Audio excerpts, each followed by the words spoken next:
George Whitefield, O Pregador ao Ar Livre, 1714-1770. Mais de 100 mil homens e mulheres rodeavam o pregador, há mais de 200 anos, em Cambuslang, Escócia.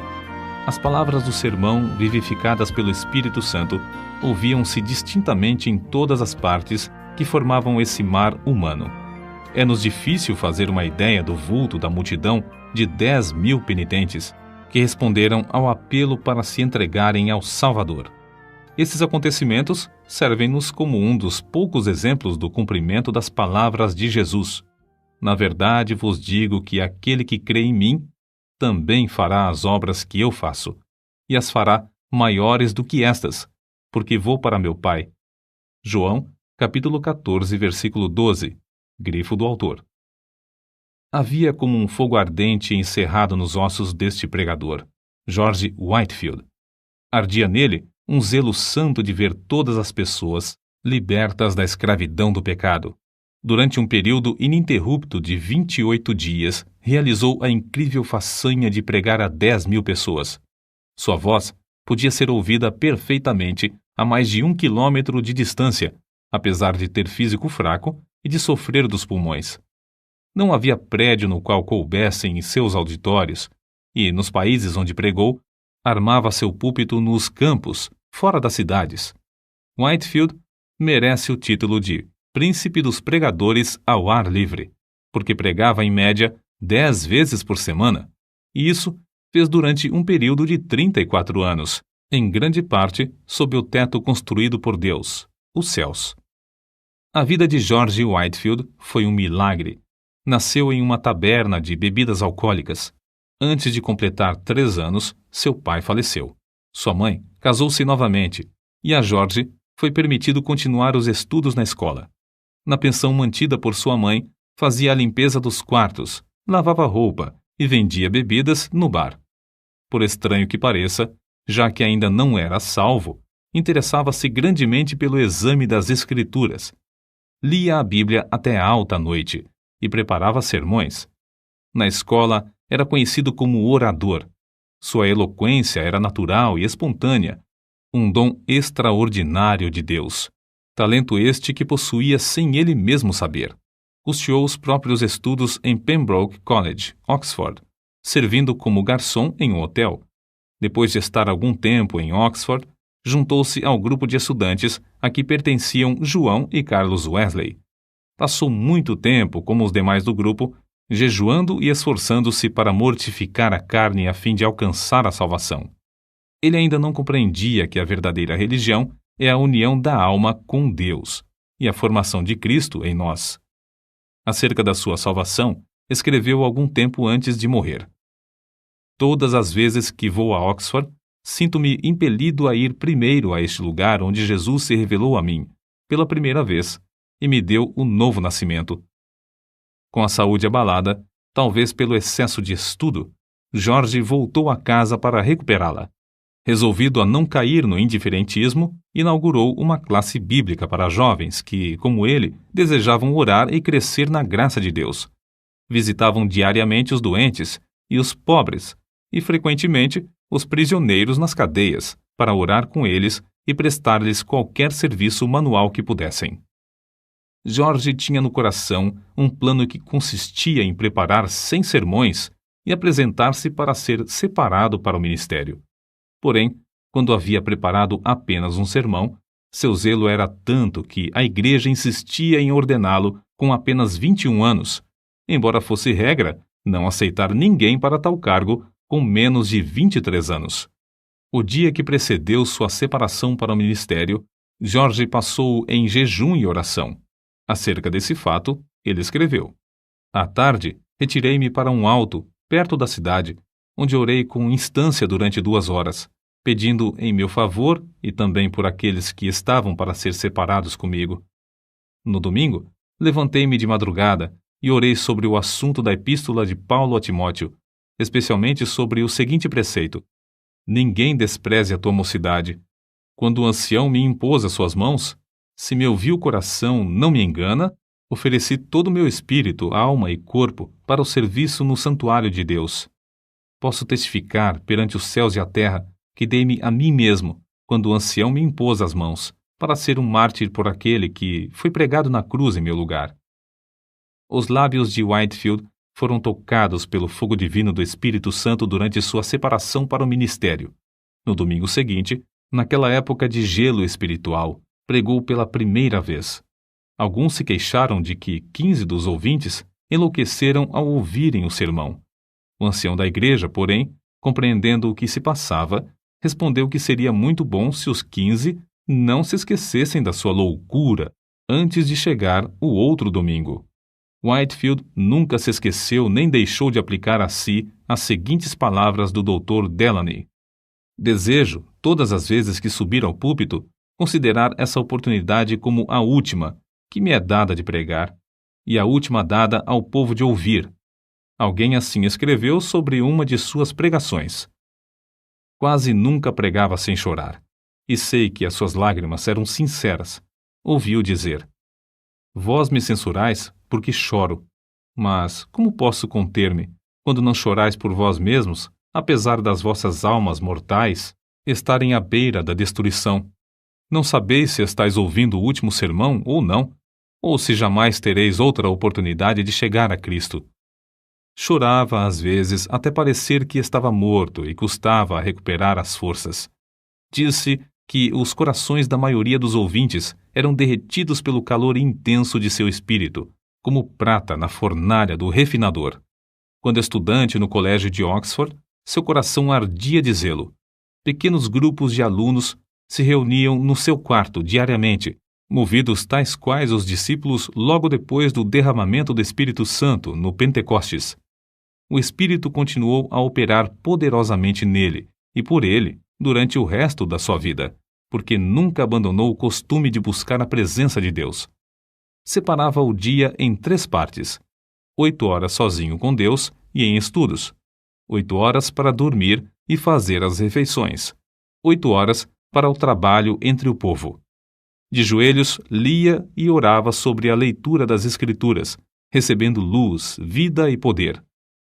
Numa de suas visitas aos Estados Unidos, passou a maior parte da viagem a bordo, sozinho em oração.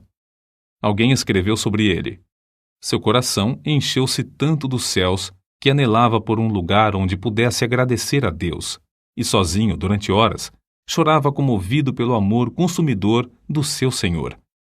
Suas experiências no ministério confirmavam a sua fé na doutrina do Espírito Santo como Consolador ainda vivo, o poder de Deus operando atualmente entre nós.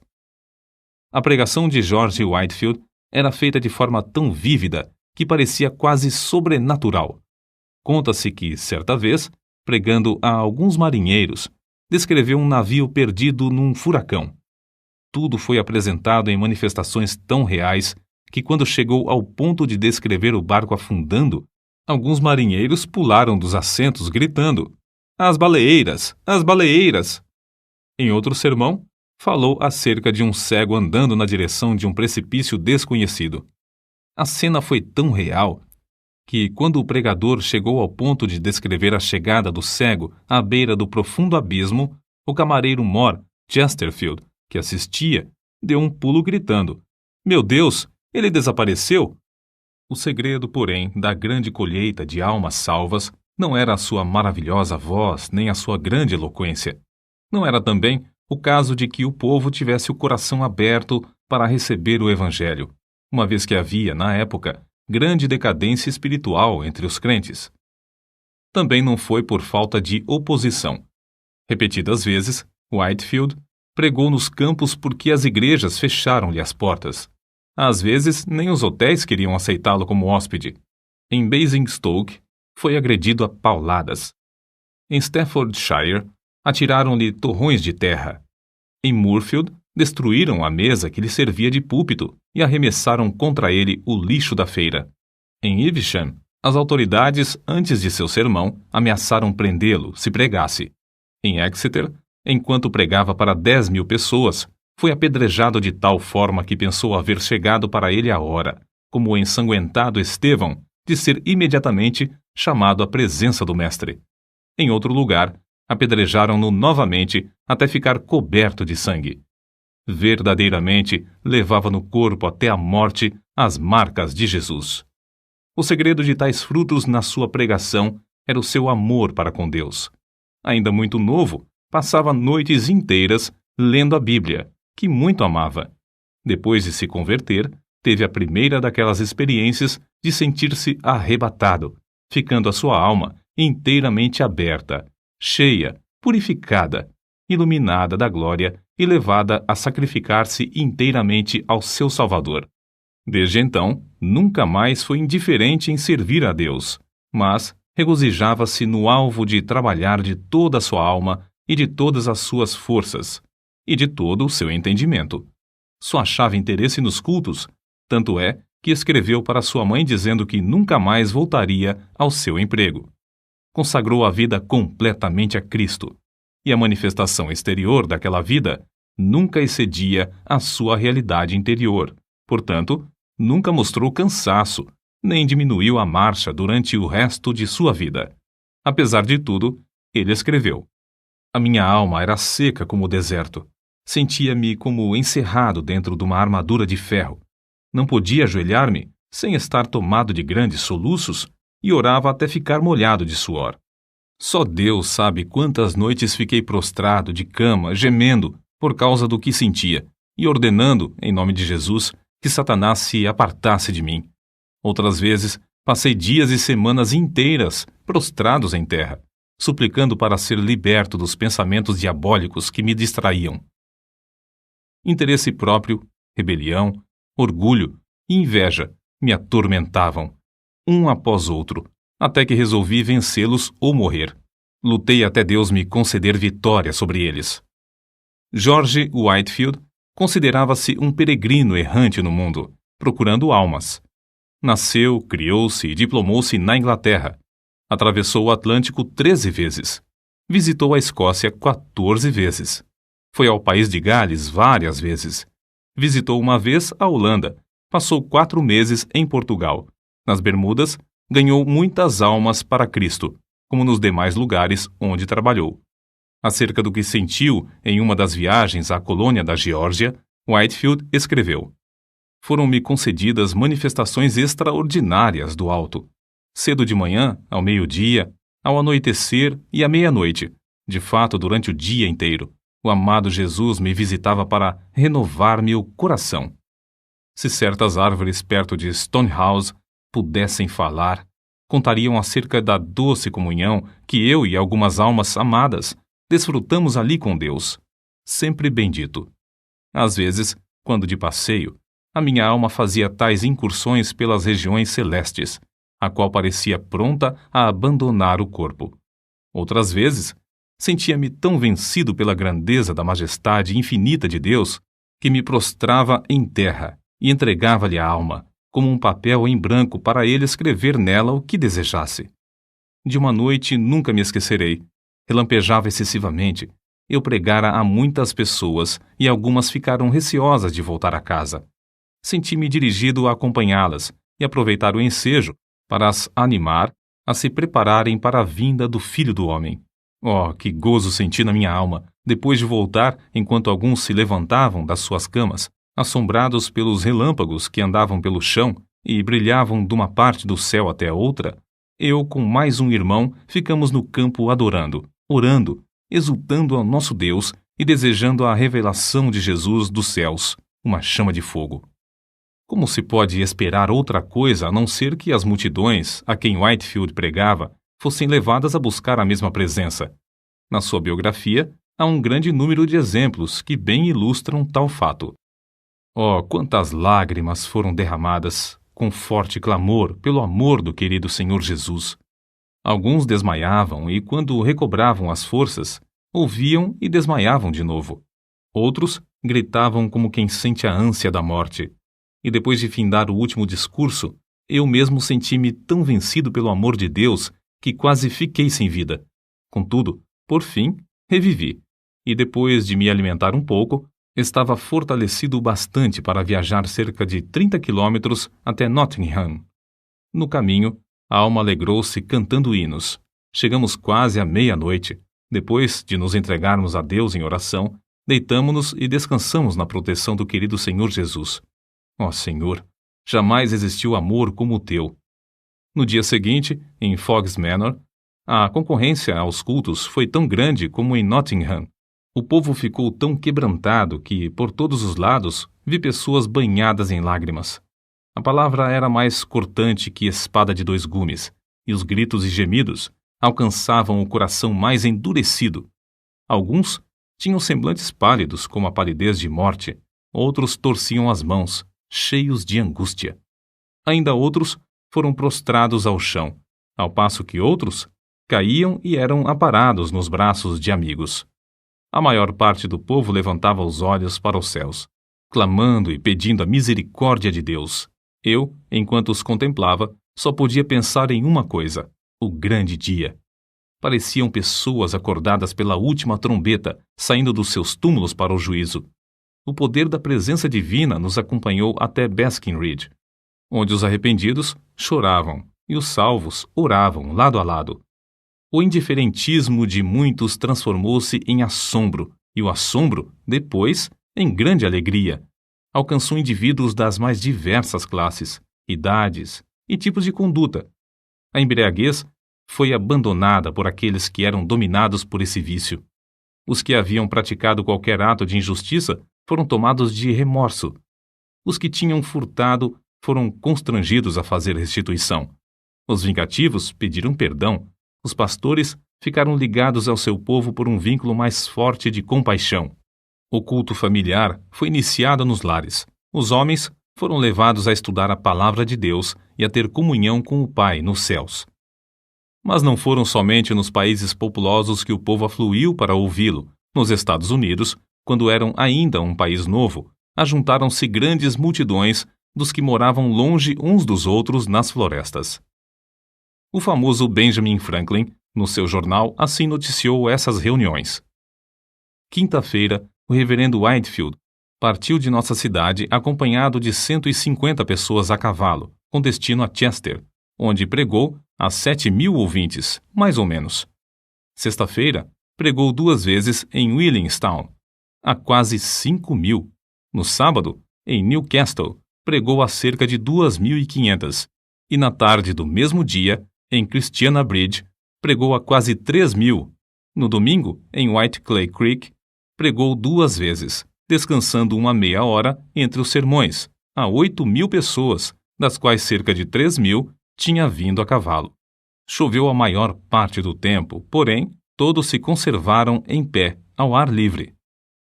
Como Deus estendeu a sua mão para operar prodígios por meio de seu servo, vê-se no seguinte relato. Num estrado perante a multidão, depois de alguns momentos de oração em silêncio, Whitefield anunciou de maneira solene o texto. É ordenado aos homens que morram uma só vez, e depois disto vem o juízo. Depois de curto silêncio, ouviu-se um grito de horror, vindo de um lugar entre a multidão. Um pregador presente foi até o local da ocorrência para saber o que tinha acontecido. Logo voltou e disse: Irmão Whitefield, estamos entre os mortos e os que estão morrendo. Uma alma imortal foi chamada à eternidade. O anjo da destruição está passando sobre o auditório. Clame em alta voz e não cesse. Então, foi anunciado ao povo que um dentre a multidão havia morrido. Whitefield leu a segunda vez o mesmo texto. É ordenado aos homens que morram uma só vez. Do local onde a senhora Huntington estava em pé, veio outro grito agudo. De novo, um tremor de horror. Passou por toda a multidão quando anunciaram que outra pessoa havia morrido. Whitefield, porém, em vez de ficar tomado de pânico, como os demais, suplicou graça ao ajudador invisível e começou, com eloquência tremenda, a prevenir os impenitentes do perigo. Não devemos concluir, contudo, que ele era ou sempre solene ou sempre veemente.